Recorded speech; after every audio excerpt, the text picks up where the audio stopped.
Hey guys, back for another video today. So we're going to talk a little bit about Donald Trump, Bibi Netanyahu, what's going on in Iran. Um, to me, it's fairly simple. I know it's complicated, obviously. The situation's complicated. But I'm saying with Donald Trump, it's fairly simple. This is a different take than everybody else has out there. I know there's going to be a lot of people angry about this, the 5 people who watch this video, but I'll say it anyways. Donald Trump is not controlled by Bibi Netanyahu or the Israeli government. Yeah, he's influenced by them to a certain degree, but Donald Trump's going to do what Donald Trump's going to do, whatever is in his best interest, right?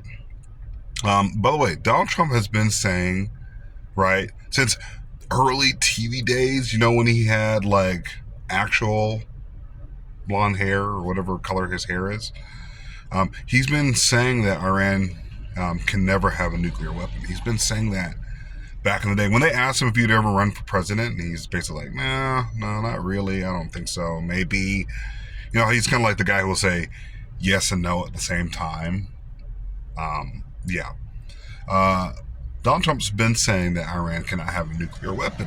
He's been saying that forever. So everybody out there who's super confused about Donald Trump and what's going on, don't be that confused, guys. Donald Trump's going to do his own thing. By the way, there's a lot of podcasters out there who are saying Donald Trump is controlled by Israel. Everyone's saying it. And it's like the bandwagon thing to say, Donald Trump's controlled, Donald Trump's controlled, Donald Trump's controlled. A lot of people actually in the comment section will tell me Donald Trump is not controlled. He's influenced, but he's not controlled by Bibi Netanyahu. He's not controlled. Bibi Netanyahu, by the way, if he was not in power, there's other people in power in Israel that would be doing the same thing in Gaza, Lebanon, all across the Middle East, right? Israel's had its own influence, by the way, and they have a very good intelligence agency, the Mossad, and other, stuff out there. So they're going to do what's in their best interests.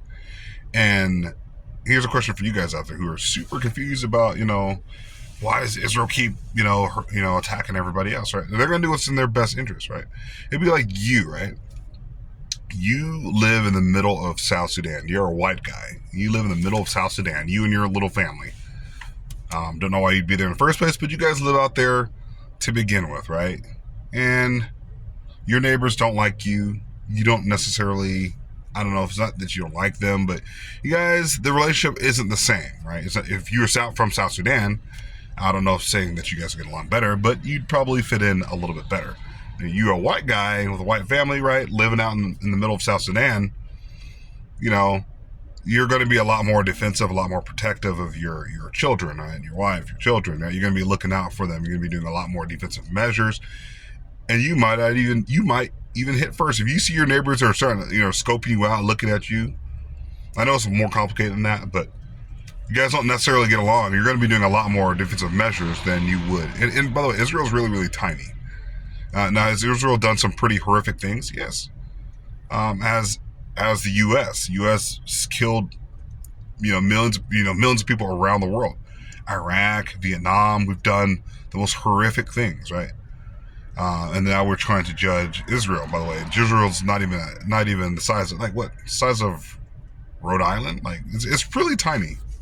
Probably a little bigger. I'm probably wrong about that. I'm just gonna shut my mouth about geography. But basically, yeah, Israel's gonna do what's in its best interest. As would you if you were in a neighborhood where you were outclassed and outmatched by a lot of other people. You're gonna take whatever help you can get. Imagine you're living your same scenario, and somebody else across the way, right? Another group of people say, "Hey, man, we're offering you protection. We're offering you free insurance. We're offering you all of this stuff for you and your family. We're even going to give you guys firearms and stuff like that. Would you take it?" Yes, you would. Israel's doing that and is using the United States for its intelligence and is using the United States for defensive capabilities. That's just what Israel's doing. Why wouldn't it do that? Not in defense of these people, but why wouldn't they do that? They would. Of course they would. You would too.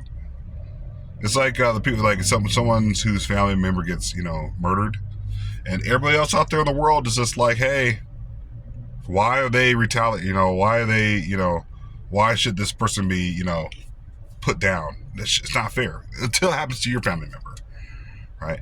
Now, Israel's had a history of, violence and stuff like that, but it's protecting its own interests, guys. It's what it's going to do, and that's what you would do, and that's what the United States does. That's what other countries are doing. The EU, a little less, that's beside the point. I want to go there, but that's just what happens, guys. The world works that way. The world is filled with evil people, and everybody is evil. There's really no black and white anymore. It's gray. Everybody has their own interests. The United States has done some of the most horrific things in places like Yemen, all over the Middle East. We dropped an atomic bomb, on 2 Japanese cities. We've done some pretty horrific things. That's why we have the Geneva Convention. But once again, people are going to do what's in their own interest. By the way, laws and, hey, these peace treaties only go so far. When somebody has something, a weapon or something like that, things change, go right out the window. Who are you going to be more afraid of? Someone with a piece of paper or a document or a computer screen showing you a law, or somebody with a firearm? It's just kind of how the world works, guys. So, once again, not in defense of one nation versus another nation, but people are going to do what's in their best interest. And they're going to be brutal about it, by the way. This is still the world, and this is still human beings. And human beings are the most brutal and the most evil. We get on other nations about, what they should be doing and how they should be treating their citizens and how they should be treating this people and that people, But the United States has a massive history of treating its own citizens and people who they didn't consider citizens and with less than fair treatment. The 1960s, right? The 1950s, right? Civil War, slavery. The United States has a horrible history of doing all these horrible things. So that's just basically what happens. The world is brutal. The world is ran by people with firearms and with other capabilities, right? And that's just how it works. People have nuclear weapons now. Everybody's having nuclear weapons. Iran, it's unfortunate. But look at North Korea. North Korea was smart enough to say, no, we've already developed our nuclear capabilities. And guess what? United States, nobody else has messed with North Korea. In fact, last week, North Korea's economy is actually getting better, getting stronger. Why? Because they have nuclear weapons. Iran does not have nuclear weapons. So guess what? They're going to have issues with everybody else who has nuclear weapons. Nuclear power is going to mess with those to make sure no other people have nuclear weapons, right? Would you rather have 8 nations with nuclear weapons or 5 with nuclear weapons? 5, probably. 8, there's more variables, there's more issues, there's more situations, more history, more problems, right? So people with, with less of a capability to have nuclear weapons, it's better for the world. It's unfortunate what's happened to the people in Iran. It really, really is. And Israel is extremely brutal about their tactics, but they're this size, and the rest of the Middle East is this size. By the way, the rest of the Middle East, they don't even get along. You see how the world works? Nothing's fair in life, guys. Nothing's fair in life. You think all the people who are, Muslim versus Jewish versus Christian, they would all section off, but no, the United States gets along with Saudi Arabia. They're not a Christian nation like we are, right? We have allies in all different nations. Muslims, look at the Venezuelans. All of a sudden now we get along with them after what we did. Just kind of how the world works. The world isn't fair. Life isn't fair, guys. It's unfortunate, but that's just kind of how it is. Is this a pro-Israel video? A lot of people are going to say it is. All I'm going to say is self-interest. People have their own interests, and they're going to do what is in, best for their country. And it's not fair for everybody else out there in the world. When we dropped 2 nuclear bombs, 2 atomic bombs on Hiroshima and Nagasaki, the world really didn't question us all that much. They're kind of like, yep, United States got got these powerful weapons. We're not going to mess with them anymore. Germany did his thing. Italy did his thing. Italy fell much earlier, much sooner. But United States was just like, we're going to continue to take the fight to Germany. And a lot of people died. 100,000, millions of people have died in conflicts around the world. Is that me justifying death and destruction? No. I'm just saying, guys, that's just the way the world works. He's got a firearm, or he's got a more powerful whatever than you. He's probably going to take your stuff.